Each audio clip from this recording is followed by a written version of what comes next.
Esperen un poquito. Voy a dejar de compartir. Está grabando. Bien. No veía el icono de grabar.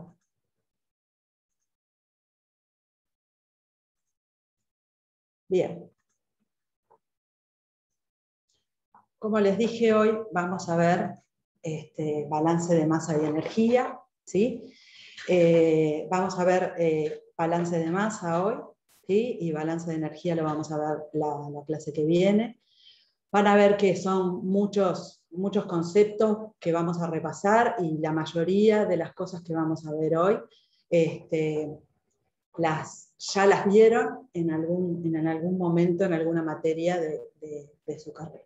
Vamos a empezar entonces repasando, ¿sí? algunas definiciones como introducción. ¿Sí? Vamos a repasar el concepto de sistema, ¿tá? Que es la porción de universo que se desea estudiar. ¿Sí? Puede ser ese sistema, puede ser una porción de un proceso o puede ser un proceso entero que nosotros queramos estudiar.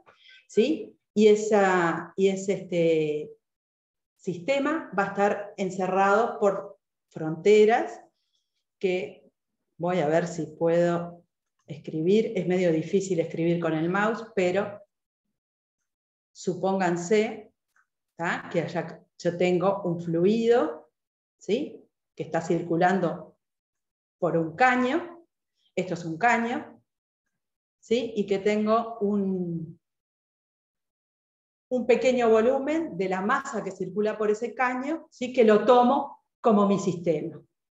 Esto quiere decir que la frontera de este sistema, como nos dice acá, que puede ser fija o móvil, imaginaria o real, la frontera de este sistema, si yo tomo una porción de la masa que está pasando, que fluye a través del caño, la frontera de este sistema va a ser móvil.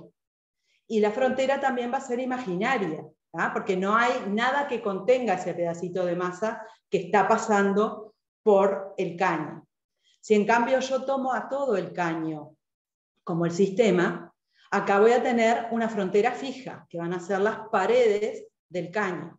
Y va a ser real, ¿sí? Porque el caño es real. ¿Entienden la diferencia entre lo que pueden ser las distintas fronteras que puede tener un sistema? Voy a cambiar el puntero. En este sistema que tenemos acá es un sistema encerrado, ¿sí? En una caja o ¿sí? Y tiene las fronteras fijas. Los alrededores son medios circundantes, todo el universo, ¿sí? Que no es el sistema. Y un proceso, ¿sí? Puede ser el cambio por el cual pasa el sistema, en el que se produce un cambio de alguna de sus propiedades. Puede ser la temperatura, un cambio, un aumento, una disminución de temperatura, ¿sí? Puede ser un cambio de presión, ¿sí? Algunas de las propiedades del sistema van a cambiar. Y eso es el proceso que se está llevando a cabo. Vamos a seguir, ahora que tenemos definidos los sistemas, tenemos distintos tipos de sistemas. Podemos tener un sistema aislado, ¿sí? Que es el sistema que no intercambia ni masa ni energía a través de su frontera.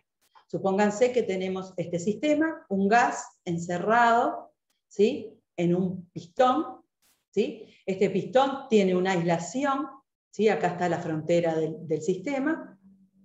Entonces, como este pistón tiene una aislación, si el gas se expande o se contrae dentro de este pistón, no va a haber intercambio, como por lo general hay intercambio de energía cuando el gas se expande o se contrae, que va a haber un intercambio de energía con el sistema en forma de calor, no va a existir porque tenemos la aislación del sistema. Y tampoco hay intercambio de masa a través de la frontera de ese sistema. ¿Sí? Acá noten que la frontera del sistema va a ser móvil porque si se expande o se contrae el gas, el pistón se va a mover. También podemos tener sistemas cerrados. El sistema cerrado es el que no intercambia masa con los alrededores. Tenemos el mismo sistema que el anterior, pero ahora no tiene aislación. Entonces, este sistema puede intercambiar energía en forma de calor con los alrededores, ya que si el gas se expande o si se contrae, puede intercambiar calor. Al no estar aislado, intercambia calor con los alrededores. Y luego tenemos el sistema abierto o en flujo, que este sistema es el que intercambia masa y energía a través de su frontera. Acá tenemos una frontera que también muchas veces cuando tenemos un sistema en flujo, o sea que tenemos movimiento de un fluido en ese sistema, a la frontera también se le puede llamar superficie de control. Superficie de control o volumen de control, frontera, son todos sinónimos. ¿Sí? En este sistema tenemos entrada de masa, si es un motor, tenemos entrada de masa por el combustible que entra a ese sistema, tenemos salida de masa por los gases de combustión que salen de ese sistema, y tenemos también intercambio de energía con los alrededores en forma de calor y de trabajo que hace ese motor. Bien, ¿alguna duda? Bárbaro. Bien. Entonces ahora vamos directamente, ¿sí?, a lo que es el balance de masa y a lo que es la ley de la conservación de la masa. ¿Sí? La ley de la conservación de la masa nos dice que no existe generación ni destrucción espontánea de masa. La masa no se genera y no se destruye espontáneamente, ¿no?, sino que se va a cambiar. Entonces, por la ley de la conservación de la masa, lo que podemos decir es que la entrada por los límites del sistema, la entrada de masa por los límites del sistema, más la generación de masa dentro del sistema, va a ser igual a la salida de masa por los límites del sistema, más la acumulación de masa dentro del sistema. Eso se expresa matemáticamente con esta ecuación. Lo que entra más lo que se genera va a ser igual a lo que sale más lo que se acumula de masa, ¿sí?, en un determinado tiempo. El término generación, ¿sí?, puede ser de dos signos. Se puede estar generando masa si tengo en el sistema una reacción química en el que un componente se está generando a través de esa reacción. En ese caso, si se genera masa, voy a tener un signo positivo. En cambio, si en ese sistema tengo una reacción química en el que esa masa que estoy considerando es uno de los reactivos que se consume, el signo va a ser negativo. O sea que si se genera masa a través de la reacción, va a ser positivo, y si se consume, va a ser negativo. Eso hay que tenerlo en cuenta. Bueno, consideremos ahora este sistema, ¿sí?, que es un caño por el que fluye, ¿sí?, un determinado fluido que entra en la sección 1 con una velocidad v sub 1, y esa masa tiene una densidad ρ sub 1, ¿sí?, y atraviesa un área a sub 1. Siempre el área que tomamos va a ser perpendicular a la entrada del fluido, ¿sí?, y va a salir por la sección A sub 2, ¿sí?, con un área A sub 2 y con una densidad ρ sub 2, ¿sí?, y una velocidad v sub 2. Esto puede ser, por ejemplo, un caño de un intercambiador de calor en el que se está calentando el fluido que está dentro de este caño. Si ese fluido se está calentando, la densidad en 1, lo más probable es que sea distinta a la densidad en 2. Recuerden ustedes que la densidad es función de la temperatura. Y si cambia la densidad, lo más probable es que la velocidad también cambie. ¿Sí? Entonces, nosotros teníamos, según el balance de masa, que lo que entra más lo que se genera va a ser igual a lo que sale más lo que se acumula. como acá no hay reacción química, el término de G va a ser igual a 0. La generación va a ser igual a 0. Y como el proceso es continuo y en régimen, ¿tá? Todo lo que entra va a estar saliendo, acumulación de masa no va a haber. Por lo tanto, el balance de masa nos queda que lo que entra va a ser igual a lo que sale. ¿Qué está entrando por acá? Lo que está entrando es ρ1, que atraviesa la frontera A1 con una velocidad B1. Y lo que va a salir es ρ2, que atraviesa el área A2 con una velocidad B2. Esto es la ecuación de continuidad a flujo constante. Y esto, si vemos las unidades de este término, es la densidad, que son unidades de masa sobre unidades de volumen. Esto que es una unidad de área, puede ser la densidad kilos sobre metros cúbicos, el área metros cuadrados y la velocidad metros por hora, digámoslo así. Entonces, si vemos, nos va a quedar que estos términos son kilos por hora, ¿sí? De masa, y eso es un flujo masa. O sea, que la ecuación de continuidad a flujo constante lo que nos dice que es que todo el flujo masa que entra por un área de un sistema va a ser igual a lo que sale, ¿sí? De ese sistema. ¿Está claro? Sí. Cuando queremos ver bien esta ecuación de continuidad, a qué se está refiriendo con esto, con flujo masa y eso, nos conviene poner las unidades para ver bien qué es realmente de lo que estamos hablando. ¿Tá? Esto lo que nos queda son kilos por hora, ¿sí? Unidad de masa por unidad de tiempo, es lo que nos queda, y eso es un flujo masa. ¿Vamos? Bueno, acá vamos a ver un poquito las consideraciones que hay que tener en cuenta en cuanto yo quiero resolver un problema de balance de masa o quiero ver en mi sistema, según qué es lo que tengo que tener en cuenta para resolver algún balance de masa en mi sistema. ¿Tá? Cuando los procesos son físicos, o sea, que no hay generación, que no hay reacción química, lo que se recomienda usar son hacer el balance de masa con compuestos químicos. ¿Tá? Y usar unidades de peso, por ejemplo, kilos, libras. Eso es lo que se hace. El proceso físico, ¿qué quiere decir? Bueno, que no tiene reacción química, pero además puede haber un calentamiento, ¿sí? O un enfriamiento de algún flujo, de algún fluido. Cuando hay reacción química, los balances conviene expresarlos en algún elemento, un compuesto, alguna sustancia que esté en ese sistema que no reaccione en el proceso, ¿tá? O sea, que se mantenga inerte. Esto es muy común, por ejemplo, en un hogar de una caldera, ¿sí? O en un horno, en donde existe una combustión.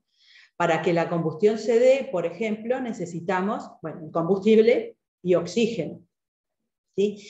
Y la forma en que siempre se le suministra oxígeno para una combustión, por lo general, es con aire. ¿Ah? No hay calderas u hornos que manejen oxígeno puro para la combustión, ¿no? Pero lo que se le inyecta es aire, se da la combustión y bueno, ese calor va a generar vapor, lo que sea, según de lo que se trata. ¿Qué pasa ahí? El oxígeno entra como aire, entonces yo en esa combustión voy a tener nitrógeno también, porque en el aire entra oxígeno y nitrógeno. Entonces, si yo tengo que hacer un balance de masa en el horno de esa caldera, lo que voy a usar, ¿sí? Para hacer ese balance de masa va a ser el nitrógeno. ¿Por qué? Porque el nitrógeno es el inerte de esa reacción y todo lo que entra va a ser lo que sale de ese nitrógeno. Después, más adelante, tengo un ejemplo en lo que les va a quedar más claro. ¿Ah? Y para sistemas que estén en fase gaseosa, conviene plantear los balances de masa en moles. ¿Ah? Como siempre, es lo más fácil de hacer. Yo tengo una duda. Dime. Cuando hablamos de procesos físicos sin generación, dijiste que el balance de masa se hacía con compuestos químicos. Sí, sí. No entendí. Sí, si yo, por ejemplo, ahora vamos a ver ejemplos y los vemos. Por ejemplo, si yo tengo que estoy calentando, ¿sí?, una solución para evaporar. Ahí lo que estoy haciendo es una solución que tiene sulfato de cobre, por ejemplo. El balance de masa lo hago con el sulfato de cobre. ¿Sí? El balance de masa global, ahora lo vamos a ver en los ejemplos y va a quedar mucho más claro. El balance de masa global lo hago con todo lo que está entrando al sistema, y después el balance de masa particular lo puedo hacer con los compuestos químicos.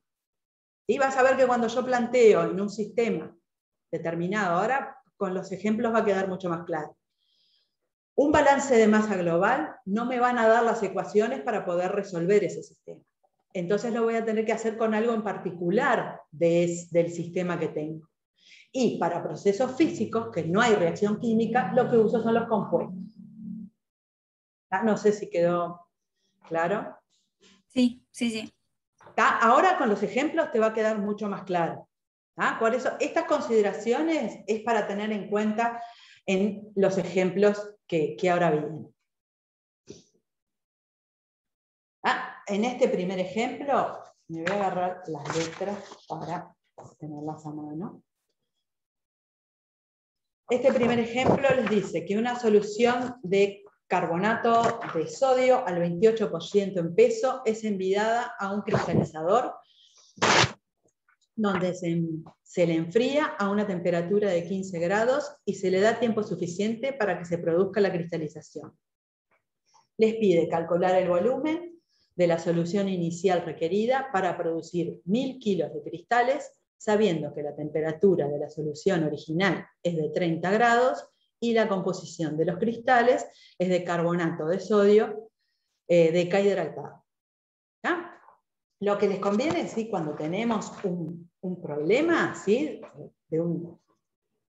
es leer bien la letra, ver bien qué nos pide y plantearse el diagrama de flujo de ese sistema. ¿Sí? El diagrama de flujo de ese sistema lo tenemos acá. El sistema va a ser el cristalizador. ¿Sí? Este cristalizador se encuentra a 15 grados centígrados. Va a estar alimentado con una solución F, que es de carbonato de sodio al 28%, y va a entrar a 30 grados.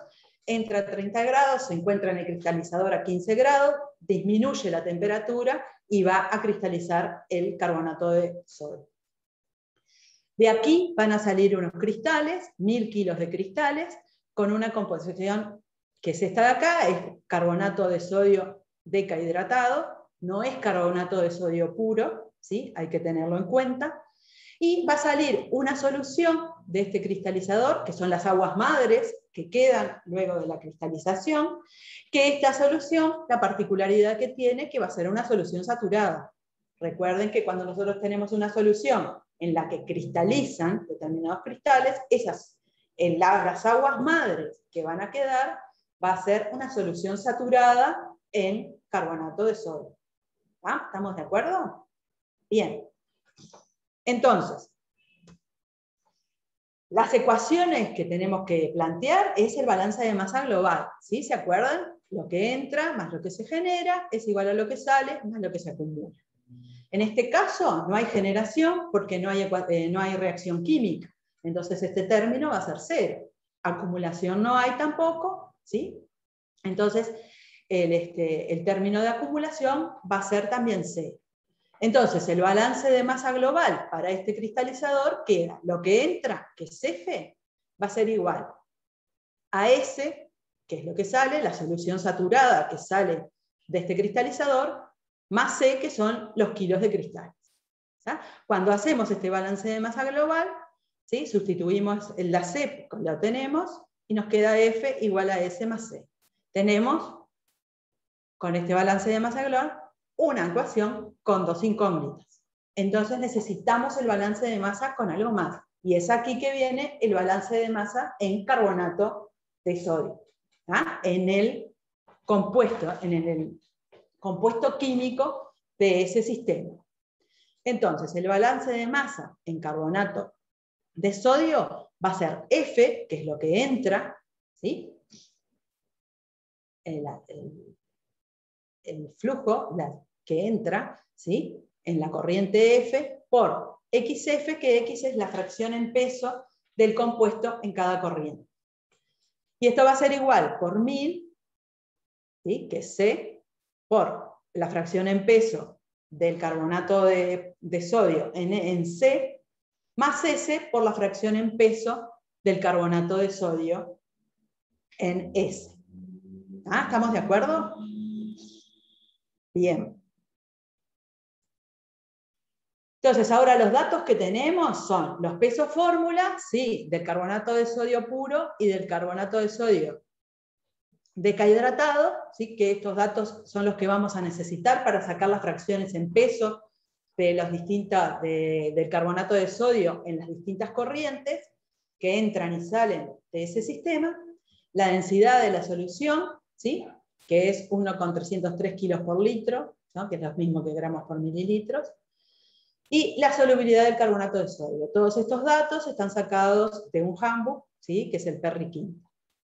La solubilidad del carbonato de sodio la necesitamos porque la solución que sale de ese sistema es una solución saturada, ¿tá? Y eso, el dato de cuánto va a tener de carbonato de sodio esa solución, me lo da la solubilidad. ¿Sí? Pero aquí encontramos en este handbook la solubilidad a 10 grados y a 20 grados, ¿sí? Que son estas de acá. 12,5 gramos por 100 gramos de solución, ¿sí? Por 100 gramos de agua, perdón, por 100 gramos de agua, y 21,5 gramos por 100 gramos de agua. Pero nosotros necesitábamos, por lo que decía la letra del problema, la solubilidad a 15 grados, que es a la temperatura que está el cristalizador y que va a ser a la temperatura que sale esa solución S del sistema. ¿Todo bien hasta ahora? Bien. Entonces, las operaciones intermedias que hacemos es, en este escuadro de acá, con estos datos de acá, interpolamos a 15 grados y sacamos la solubilidad del carbonato de sodio, ¿sí? A 15 grados, que es 17 gramos por 100 gramos de agua. Entonces, la fracción en peso del carbonato de sodio en S va a ser los 17 gramos de carbonato de sodio en 117 gramos de solución. ¿Ah? Los 100 gramos de agua más los 17 de carbonato de sodio son los gramos de solución que tenemos.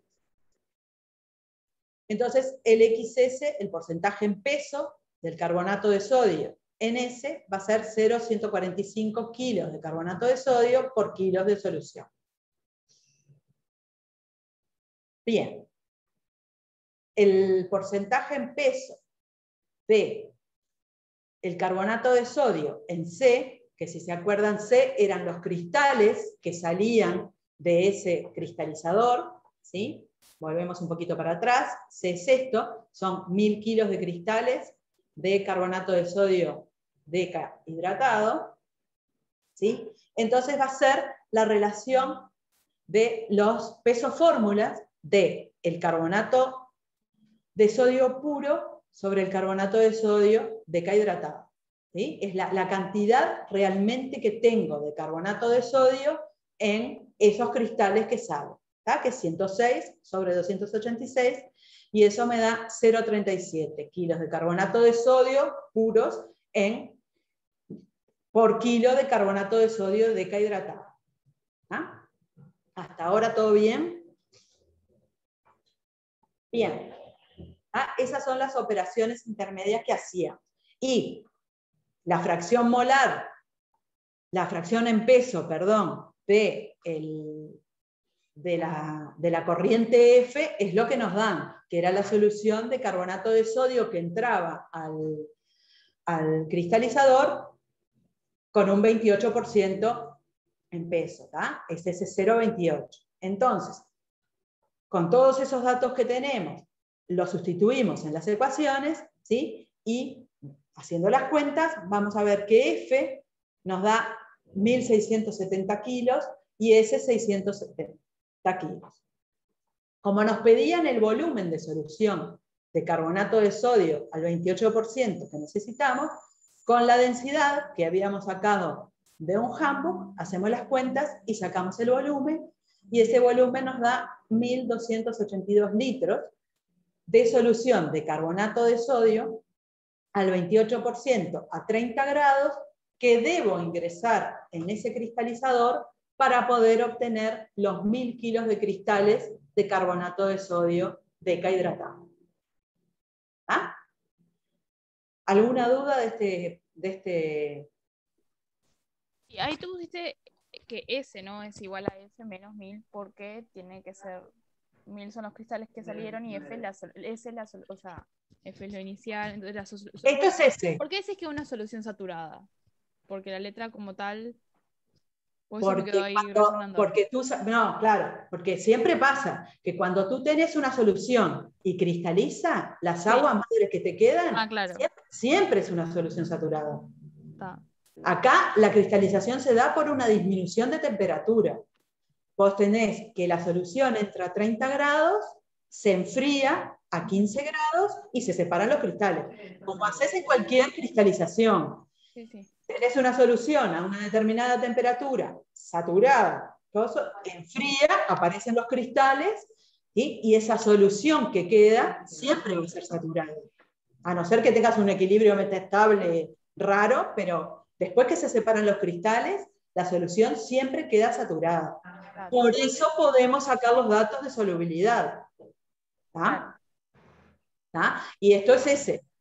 ¿tá? Sustituimos en las ecuaciones de balance de masa que habíamos visto acá, ¿sí? En estas soluciones, en estas ecuaciones que habíamos visto acá, sustituimos todos los datos que tenemos y hallamos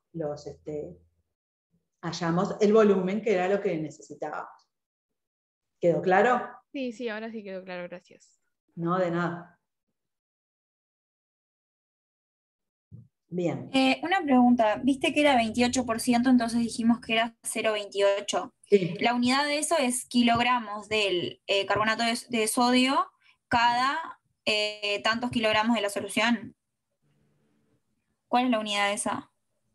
Esto es un porcentaje. Aquí te lo daban en porcentaje. Sí. No tiene unidades. Porcentaje en peso, sí, pero es un porcentaje. Entonces, sí, lo pones como 0,28, que va a ser la fracción en peso. La fracción en peso va a ser los 0,28, que corresponde al porcentaje en peso que te dan. Pero no tiene unidad. Serían gramos de eso en 100 gramos de solución, ¿no?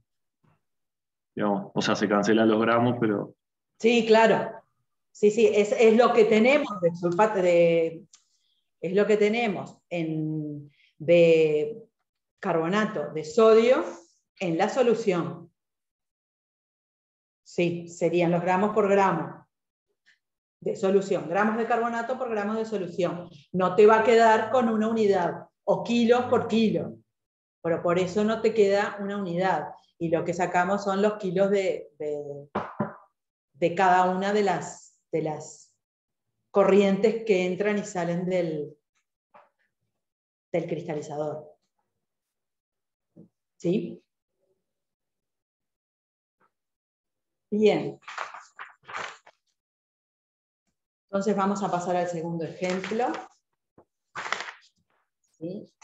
Que el segundo ejemplo nos dice que un evaporador se carga con una solución de cloruro de sodio al 25% y se van a producir 14.670 libras de sal seca por hora.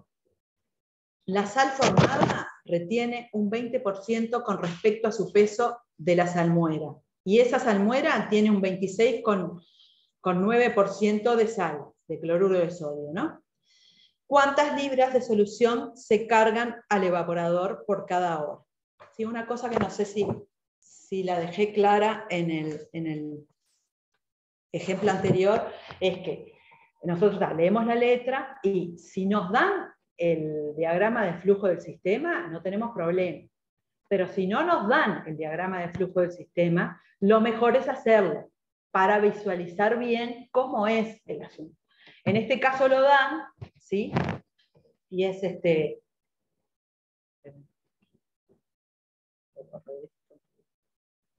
¿ah?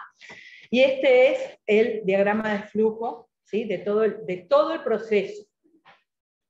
Tenemos el evaporador en el que entra una determinada cantidad F, ¿sí? que es lo que nos piden calcular, ¿sí? la cantidad de las libras de esta solución que tengo que cargar al evaporador, que tiene una concentración al 25% de cloruro de sodio. ¿Sí? En este evaporador se va a evaporar una determinada cantidad de agua, ¿sí? Y va a cristalizar. Y también va a salir una solución de ese que acá le dicen salmuera. Acá, o sea que acá van a salir cristales y salmuera. Esos cristales y salmuera, esos cristales con una determinada solución, pasan por un filtro. De ese filtro se separa, por un lado la salmuera, o sea, la solución que contiene 26,9% de cloruro de sodio, y por el otro lado van a quedar las 14.670 libras de cloruro de sodio seco. ¿Ah? Para el problema, lo que nos conviene es usar este sistema, el recuadro, va a ser nuestro sistema. Lo que pase para acá no nos va a interesar porque con este sistema nosotros podemos sacar el valor de F, que es lo que nos pide. Este S más S, que puede ser medio confuso en la letra, van a ser los 14.670 libras de cloruro de sodio seco que está produciendo ese evaporador, más el 20% de la salmuera que arrastran esos cristales, que va a tener 26,9%. O sea que acá la solución S que va a salir va a ser el 20% de los 14.670 libras que salen de allí, porque es lo que nos dice la letra. Que retiene, esos cristales formados retienen un 20% con respecto a su peso de salmuera. ¿Está más o menos claro? Bien, entonces ahora tenemos el sistema definido, ¿sí? Vaya para arriba. Las ecuaciones que vamos a plantear van a ser el balance de masa global. Recuerden, lo que entra más lo que se genera va a ser igual a lo que sale más lo que se acumula. No hay reacción química, lo que se genera es cero. No va a haber acumulación, o sea que la acumulación cero. Lo que entra es igual a lo que sale. ¿Qué entra en este evaporador? F. ¿Y qué va a salir? B más C más S. El vapor más los cristales que se forman más la salmuera. ¿Sí? De acá los datos que tenemos son C y S, nos falta B y F. Entonces tenemos que plantear el balance de masa en cloruro de sodio. ¿Ah? Entonces, el balance de masa en cloruro de sodio va a ser F por la fracción en peso del cloruro de sodio en F, va a ser igual a B por la fracción en peso del cloruro de sodio en B, más C por la fracción en peso del cloruro de sodio en C, más S por la fracción en peso del cloruro de sodio en S. ¿Sí? ¿Hasta acá bien?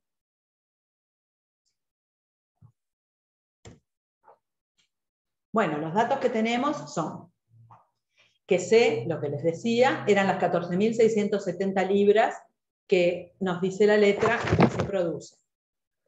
S es el 20% de esas 14.670 libras, o sea, 0,20 por 14.670, que es este valor de 2.934. XF, la fracción en peso del cloruro de sodio en lo que está entrando, es 0,25, que es lo que nos dice la letra, que es una solución de cloruro de sodio al 25%. La fracción en peso en B, que es el vapor que se genera, es 0, porque ese vapor, cuando estamos evaporando algo, el vapor es agua pura, ¿sí? No va a tener cloruro de sodio. El cloruro de sodio no se va a evaporar en ese evaporador. La fracción en peso de cloruro de sodio en C, que eran los cristales que los podíamos tomar como secos, si es todo cristal seco, no va a tener agua, va a ser 1, y la fracción en peso en S, ¿sí?, va a ser 0,269, porque nos decía que el porcentaje de cloruro de sodio en la salmuera era de 26,9%. Esos son los datos que tenemos de la letra del problema. Entonces, sustituyendo estos datos en las ecuaciones, ¿sí?, nos va a quedar esto y lo resolvemos, ¿sí?, el sistema de las dos ecuaciones que teníamos con las dos incógnitas y sacamos que el F es de 61.837 libras. O sea, que vamos a tener que alimentar ese evaporador con 61.837 libras por hora de la solución de cloruro de sodio al 25%. Si vemos este ejemplo con el anterior, en los dos se forman cristales, pero en el primer caso la cristalización se daba por una disminución de la temperatura. Nosotros una solución a una temperatura mayor la llevábamos en un cristalizador a una temperatura menor y obteníamos determinada cantidad de cristales. En este ejemplo, lo que hacemos es evaporar el disolvente de esa solución. Evaporamos agua, ¿sí?, y obtenemos cristales por evaporación.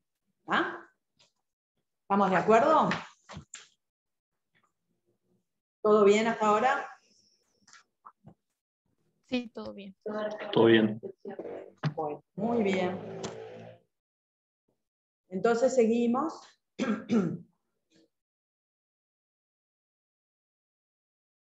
El ejemplo 3, ¿sí?, nos dice que por un caño circula aire a 50 grados y 750 milímetros de mercurio. A fin de medir el caudal, se agregan 10 kilos de amoníaco anhidro por minuto al aire. Una muestra adecuadamente tomada indica que la mezcla tiene la siguiente composición expresada en volumen. De nitrógeno, 67,1%. De oxígeno, 17,9%. Y de amoníaco, 15%. Calcular la cantidad de aire que fluye en metros cúbicos por minuto. Esto es un caso muy, muy común cuando no se sabe el flujo que hay en este caso es de aire, por un ducto o por un caño, ¿sí? Y muchas veces lo que se hace es inyectarle algo, ¿sí?, que no reaccione con lo que está circulando por ese caño, ¿sí?, y aguas abajo, como se dice, ¿sí?, dejando pasar un tramo de ese caño como para que haya mezcla completa, ¿sí?, de lo que circula y lo que se inyectó para medir. Se toma una muestra, se mide la composición que tiene y con eso se puede sacar el caudal de lo que circula por ese caño.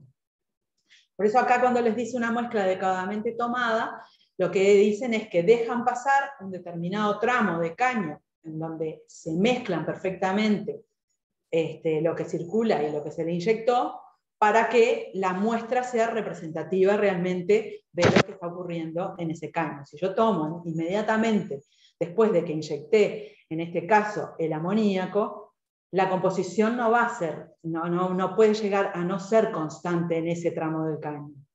Entonces dejo, como dice acá, dejo un tramo de esa cañería para que haya una mezcla perfecta, ¿sí?, en ese caño, y que todas las secciones del caño, la composición de cada uno de los componentes sea la misma.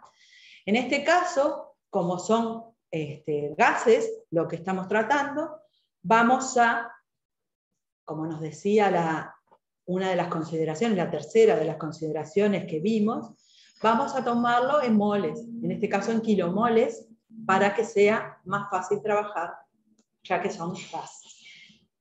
¿Sí? Entonces, vemos el diagrama de flujo, ¿sí? Y lo que nos dice, por este caño va a estar entrando una determinada cantidad de kilomoles por minuto de aire, que es lo que queremos calcular, y a eso le inyecto 10 kilos por minuto, ¿sí?, de amoníaco.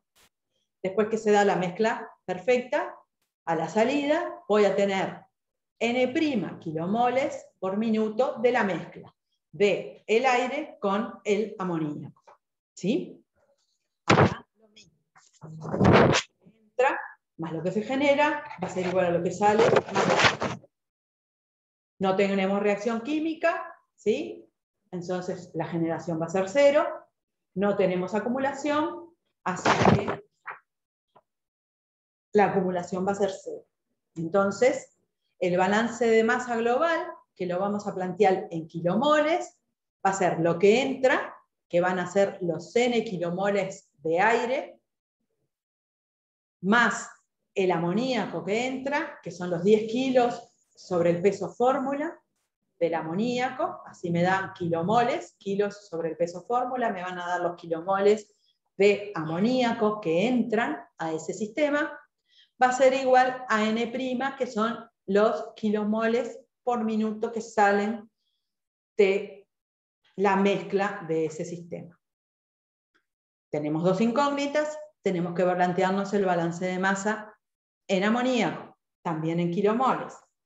Entonces, el balance de masa de amoníaco, pero decíamos, en cada una consideramos la fracción molar ahora, ¿sí?, porque estamos considerando moles, del amoníaco en cada una de las corrientes. En N, es N, que es el aire, por la fracción molar de amoníaco que entra en esa corriente N, más los kilomoles de amoníaco por la fracción molar de amoníaco en esta corriente, va a ser igual a N', que son los kilomoles de mezcla que salen por la fracción molar de amoníaco en esa corriente. ¿Sí? Este es el balance de masa global. Vamos a ver ahora, ¿sí?, que vamos a hacer algunas suposiciones, como que los gases que estamos tratando son gases ideales, o sea que se va a cumplir la ecuación de gas ideal, P por B igual a nRT, con P y T constantes. Entonces, si consideramos que los gases, tanto el aire como el amoníaco, son ideales, si hablamos porcentaje de volumen, que son lo que nos dan en la letra, va a ser igual al porcentaje molar, ¿sí?, al porcentaje de moles, por que se cumple la ecuación de gas ideal. Y después los datos que tenemos son, en el aire amoníaco no hay, por lo tanto la fracción molar en el aire va a ser 0. En lo que sale, nos decía la letra que tenía una composición en amoníaco del 15%, entonces esa fracción molar va a ser de 0,15. Y en el amoníaco que entra, la fracción molar va a ser 1, porque todo lo que entra es amoníaco. ¿Ah? El peso fórmula del amoníaco es 17, y la constante que vamos a usar, R, para la ecuación de gas ideal, la que vamos a usar es esta, ¿sí? 62,361 metros cúbicos por milímetro de mercurio sobre kilomol grados Kelvin. ¿Ah? Una pregunta, ¿lo haces en amoníaco porque tenés datos de la entrada y de la salida? Sí, porque además es el único que tengo, entrada y salida. Del aire no, porque es lo que me están pidiendo. La cantidad. Sí, tengo lo que entra de aire en nitrógeno y en oxígeno, lo sé, pero no sé la salida. La salida. No sé la salida porque no tengo y además no tengo el flujo, que es lo que me están pidiendo. ¿Cuántos kilos por minuto tengo de aire? Por eso se le inyecta el amoníaco, que conozco lo que inyecto, y después veo en la composición lo que sale. Por eso hago el balance de masa en amoníaco. Claro, pero cuando empezaste a leer, lo primero que pensé fue en la composición del aire y después fue como, claro, hay que hacerlo con amoníaco porque tenés los datos. Claro. Pero acá no me había dado cuenta al principio. Claro, está bien. Que como yo no sé cuánto aire hay, es lo que quiero calcular, cuánto aire está circulando, tengo que inyectarle algo que conozca perfectamente para después poder sacarlo. ¿Ah? Bien. Bueno, entonces con todos estos datos y estas suposiciones, vamos a las ecuaciones, las combinamos, las ecuaciones que teníamos de los balances de masa, ¿sí? Y de esta ecuación sacamos N, que son 3,33 kilomoles, ¿sí? Eso es la cantidad de aire que está entrando al sistema.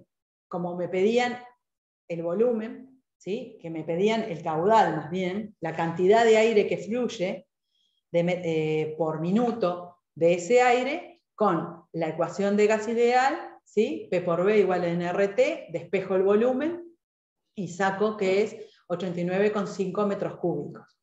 Como todo nos lo daban por minuto, ¿sí? Esto va a ser igual al caudal. El caudal va a ser 89,5 metros cúbicos por minuto de aire que está circulando en ese carro. ¿Ah? ¿Alguna duda? Muy bien. Entonces, seguimos con el ejemplo 4, ¿sí? Que nos dice que en la fabricación de ácido sulfúrico por el método de contacto, un convertidor recibe gases con la siguiente composición en volumen. SO3, anhidro sulfúrico, 2,1%, SO2, anhidro sulfuroso, 8,5%, nitrógeno, 79,8%, y oxígeno, 9,7%. Sabiendo que los gases de salida del convertidor tienen un 82,5% de nitrógeno expresado en volumen, les pide calcular la composición de los gases de salida y el porcentaje de conversión de SO2 a SO3. ¿Ah? Entonces acá, bueno, en lo que más o menos, les cuento muy por arribita, después lo van a ver con Alicia, cómo es la fabricación del ácido sulfúrico. Por lo general, como se hace con el ácido sulfúrico por el método de contacto, lo que se hace primero es el azufre, se quema en un horno, ¿sí? Y eso ahí se forma el SO2. Ese SO2 se pasa por el convertidor, que por lo general es una columna con un catalizador, por lo general son catalizadores de vanadio los que se utilizan, y convierten el SO2 en SO3. ¿Sí? Y como necesito para la reacción química, acá sí va a haber reacción química, voy a estar convirtiendo en SO2 en SO3, voy a necesitar oxígeno. Y lo que se hace es poner aire, que es lo más barato. ¿Sí? Por eso hay nitrógeno en el medio. Entonces, cuando pasa el SO2 por ese catalizador, se convierte en SO3, ¿sí? Vamos a tener los gases de salida con nitrógeno también, que es lo que nos están dando acá. ¿Sí? Entonces, el gas de entrada tiene un poco de SO3 también, pero por lo general el aire que sale de ese convertidor se recicla, ¿sí? Se saca el SO3, por lo general después para tener el ácido sulfúrico se hace pasar por una columna de absorción con agua, se absorbe el SO3 en el agua, queda el ácido sulfúrico y todos los gases que salen de esa columna vuelven a este convertidor, ¿sí? Y así tenemos un circuito cerrado. Por eso es que en este convertidor entra gases que ya tienen algo de SO3. ¿tá? Lo que sobró, lo que no se absorbió en el agua del SO3 para formar el sulfúrico, entra nuevamente en el convertidor. ¿tá? Acá lo que tenemos es, bueno, son gases, ¿sí? O sea que vamos a usar moles. Hay reacción química, ¿sí? Porque el SO2 está pasando de SO3, SO2 más oxígeno va a dar el SO3. ¿Sí? Y tenemos un inerte, que es el nitrógeno, ¿vale? Que es el que no va a estar reaccionando. Entonces ya, además, lo que nos dicen a la salida, lo único que nos dan es el dato del porcentaje expresado en volumen de nitrógeno. Entonces ya de acá los balances de masa ya vemos que se van a estar haciendo con el nitrógeno, que es el inerte. ¿Ah? Este es el esquema del convertidor, ¿sí? Lo único que vamos a poner, la entrada de nitrógeno, no más, entran otras cosas, pero lo que voy a considerar va a ser la entrada en nitrógeno, que es del 79,8%, y la salida, que tiene un 82,5% de nitrógeno. Como les decía, acá la operación es continua en régimen y hay reacción química. La reacción química que tenemos es el SO2 más medio oxígeno, va a dar el SO3, ¿sí? Que esto hay que tenerlo en cuenta. Y las suposiciones que vamos a hacer, como hoy es gas ideal, o sea que el porcentaje en moles, va a ser igual al porcentaje en volumen. Y vamos a usar, para hacerlo más fácil, la base de cálculo en 100 moles, ¿sí? Eso es arbitrario, pueden hacer un mol o pueden hacer, pero es más fácil hacerlo en 100. Entonces, las ecuaciones que nos planteamos es el balance de masa global que tenemos, es lo que entra más lo que se genera, va a ser igual a lo que sale más lo que se acumula. Acá la generación no va a ser 0 porque hay reacción química. Y lo que se acumula es sí 0. Entonces acá lo que tenemos es lo que entra más lo que se genera igual a lo que sale. De acá no tenemos ningún dato. Entonces, lo que planteamos también es el balance en nitrógeno, que va a ser lo que entra por la fracción molar en esa corriente que entra de nitrógeno, va a ser igual a lo que sale por la fracción molar que sale de nitrógeno. ¿Sí? Una pregunta. ¿Puedo Sí. hacer una pregunta? Sí, ¿Por claro. qué lo que se acumula es 0? Porque tenemos el régimen, la operación es continua y en régimen. Ah, está. Entonces, Como es cuando es continuo y en régimen, ¿sí? Nosotros, eso está entrando a una determinada cantidad, se convierte en convertidor y sale. No hay acumulación de nada en ese convertidor. Acordate que lo tomamos en un determinado tiempo, ¿no? En ese convertidor va a haber un determinado tiempo en el que se va a estar dando la reacción química, pero no va a haber acumulación en ese tiempo. Ahora vamos a ver el último ejemplo que vamos a ver, que sí va a haber acumulación, y vas a ver que la letra te dice, ¿sí? De alguna forma te lo tienen que decir porque no, así no lo podés ver. Pero siempre que sea la operación continua, va a ser sin acumulación. Gracias. De nada.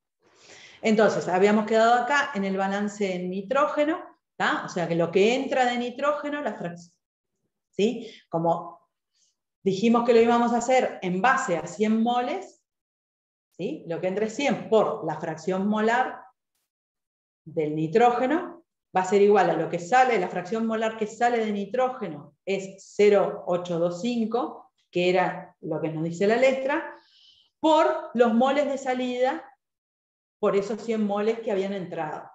Los moles de salida, ¿cuáles van a ser? 2,1 más 2,1 era lo que entraba de CO3 en el convertidor, más lo que se genera en la reacción química. Este X es lo que se generó en esa reacción química. Más el CO2, que también entraba, que son 8,5, que era lo que entraba, menos lo que se consumió en la reacción química. Más los 9,6 de oxígeno que entraban, menos X sobre 2, ¿sí? Que es lo que se consume de oxígeno. Es un medio de oxígeno que se consume. Más los 79,8 que entraban de nitrógeno. ¿Sí? De aquí hacemos las cuentas, despejamos el X, que es lo que se generan del SO3, ¿sí? Y nos da 6,6. Entonces, para sacar la composición de los gases de salida, lo que hacemos es las cuentas, ¿sí? Acá teníamos que el SO3 era 2,1 más lo que se generó, que era el 6,6. Hacemos estas cuentas, ¿sí? Y tenemos la composición, los moles por cada 100 mol de entrada de cada uno de los gases que entraban en ese convertidor. Y lo podemos hacer en porcentaje molar, ¿sí? Llevando esto a 100, y nos da el porcentaje molar de cada uno de los gases, ¿sí? De salida de ese convertidor. ¿Está claro? Puede ser al anterior. Sí. O sea, no entiendo por qué, o sea, es todo ese término grande de la suma de... Estos son los moles de salida por los moles que habían entrado, ¿sí? Sí. Los de salida, de SO3, ¿qué había entrado? 2,1, que era el porcentaje en volumen, más lo que se genera. ¿Tá? Acordate que la reacción química es esto. SO2 más medio oxígeno, se está generando SO3. ¿Ah? Entonces voy a tener una determinada cantidad de SO3 que se está generando. Después tengo el SO2, que eran 8,5 que entraba, menos lo que se consume para la reacción química, que es lo mismo que esto. Del oxígeno tengo 9,6 menos X sobre 2, ¿tá? Porque si acá se genera X, consumo la mitad de oxígeno. Más el nitrógeno, que el nitrógeno es el inerte y queda igual. ¿Tá? Entonces todo esto me van a dar los moles de salida por los 100 moles que entraron, que fue lo que yo hice por convención, porque arbitrariamente puse 100 moles de entrada. Puede haber sido los moles por los moles que quisiera. ¿Más o menos quedó claro? Estos son los moles que van a salir. Sí, ahora sí, más o menos. Sí. Estos son los moles que van a salir de cada uno de los componentes. Que están, acá la incógnita que tengo es lo que realmente se formó de SO3 a causa de qué? De que se consumió SO2 y se consumió oxígeno. ¿Tá? Y ese valor lo que me da es 6,6. Para saber cómo es la composición de los gases de salida, a todo lo que entra le tengo que o sumar o restar ese 6,6, que es lo que hacemos acá. El SO3 se generó, entonces a lo que entraba le sumo el 6,6. Y SO2 y oxígeno se consumen. ¿Tá? Entonces le resto lo que tiene que ser. ¿Tá? ¿Más o menos quedó? Sí, quedó, gracias. A mí me quedó una dudita del cuadro. Sí. No entiendo muy bien qué quiere decir, o sea, lo que dice arriba en la tabla, en el medio, moles cada 100 moles de entrada. O sea, eso sería sumar. Es esto de acá. Ahí va. Para el SO3 tengo 2,1 más 6,6. 8,5 menos 6,6. 9,6 menos 6,6 dividido 2. Y el nitrógeno es esto. Esto era lo que entraba. Y después porcentaje molar, ¿a qué se refiere? Porcentaje molar lo llevamos a 100.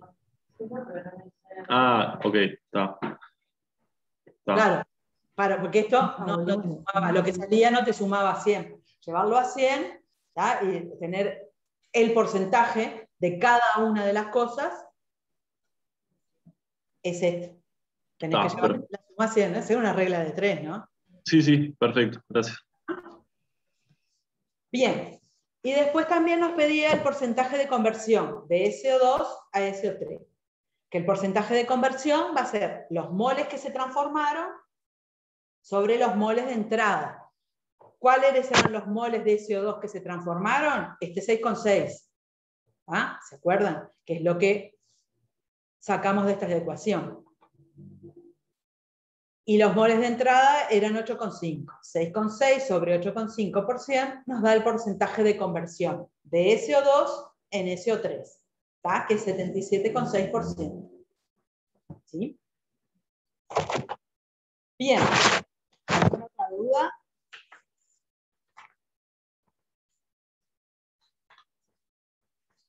Entonces vamos a pasar al último ejemplo. ¿Sí? Que nos dice que en un evaporador de 10 pies de diámetro se alimenta con 40.000 libras de una solución de cloruro de sodio al 20% durante un cierto periodo. En dicho periodo se evaporan 20.000 libras de agua y el nivel del líquido en el cuerpo del evaporador subió 6 pulgadas, siempre con un flujo de salmuera concentrada de salida. La temperatura de la salmuera en el evaporador es tal que la solubilidad del cloruro de sodio es del 26%. La densidad del líquido contenido en el evaporador es de 72,5 libras por pie cúbico. La sal cristalizada se separa en forma continua del evaporador y puede suponerse prácticamente seca. Calcular las libras de solución concentrada y de sal cristalizada que salen durante el periodo considerado. Es muy parecido a los dos primeros que hicimos, pero acá una cosa que les dicen, que el nivel del líquido en el cuerpo del evaporador sube. Entonces ahí nos da a pensar que tenemos acumulación, ¿sí?, en el cuerpo del evaporador. Acá tenemos el evaporador, ¿sí?, que van a entrar 40.000 libras de cloruro de sodio al 20% a ese evaporador. Va a haber una evaporación de 20.000 libras, ¿sí?, de agua, y de ese evaporador van a salir cristales secos, que es una de las cosas que nos piden, ¿sí?, la cantidad de cristales secos que se da, y la solución concentrada, ¿sí?, esta salmuera, que tiene un 26% de cloruro de sodio y una densidad de 72,5 libras por pie cúbico. Lo que tiene sí de particular es que en este evaporador va a haber un aumento de la altura, del nivel de líquido en ese evaporador de 6 pulgadas. Nos dan el diámetro también de este evaporador, que es de 10 pies. Entonces, como siempre, tenemos el diagrama de flujo, ¿sí?, de nuestro sistema, y planteamos las ecuaciones, los balances de masa, el balance de masa global para el evaporador, lo que entra más lo que se genera va a ser igual a lo que sale. Acá la generación y lo que sale de este evaporador, lo que sale, que es S más C más B, ¿sí?, más la acumulación. En este balance la generación es 0 porque no tenemos reacción química, entonces va a quedar que lo que entra va a ser igual a todo lo que sale, que es S más C más B, más la acumulación. ¿Tá? Sabemos que tenemos acumulación porque hay un aumento del nivel de líquido en ese evaporador. Y planteamos entonces también el balance de masa en cloruro de sodio, que nos dice que lo que entra por la fracción en peso, en este caso, de cloruro de sodio en E, va a ser igual a S por la fracción en peso del cloruro de sodio en S, más C por la fracción en peso del cloruro de sodio, C en los cristales, más B por la fracción en peso del cloruro de sodio en B, que es el vapor, más la acumulación por la fracción en peso del cloruro de sodio en esa acumulación.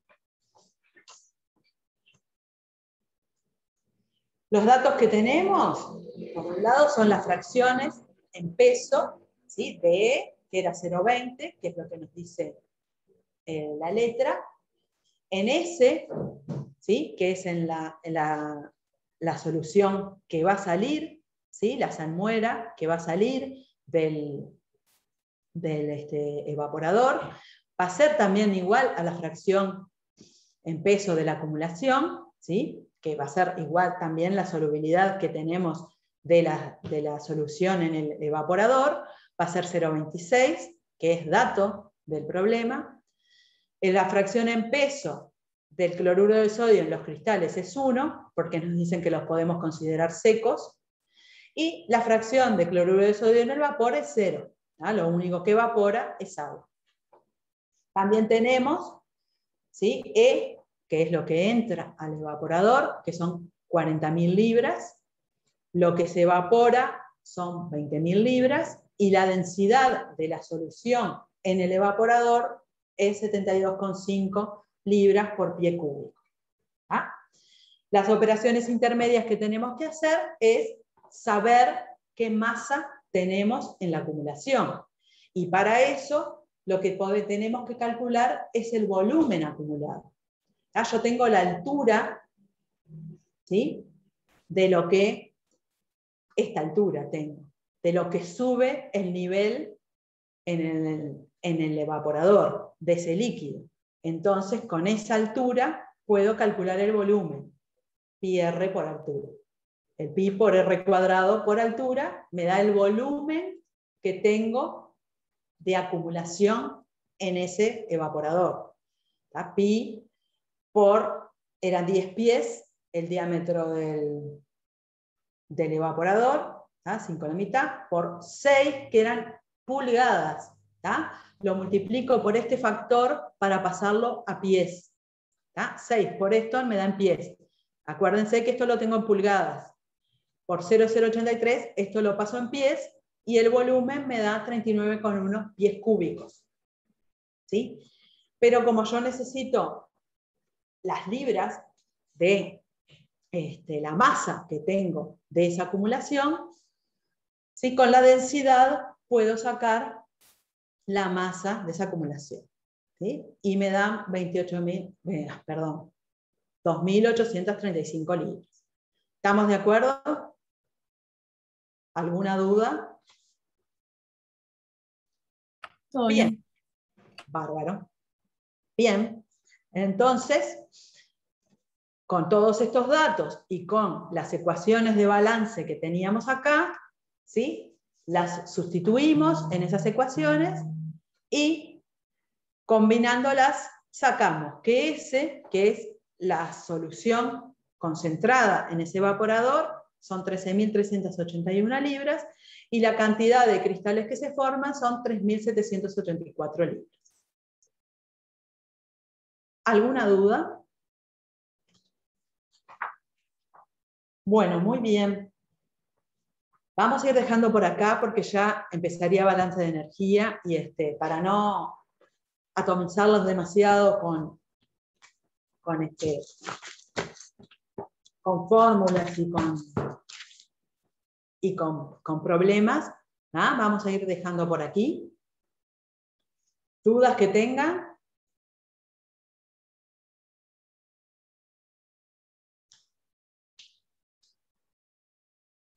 ¿No les quedó ninguna duda? Igual después si repasan y eso, y se les surge alguna cosa, preguntan. Tengan en cuenta también que yo en el aula virtual, además de las transparencias de estas que estamos utilizando, dejé también unos problemas complementarios, que muchos lo van a poder hacer después que veamos la parte de balance de energía. ¿Tá? Ahora todos no los van a poder hacer. ¿Tá? Bueno, entonces si no tienen dudas, ya podemos ir. Chau. Bueno, chao, que pasen bien. Bueno, Chao, muchas nos gracias. vemos. Chao. Anden bien. Fin de semana, que pasen bien.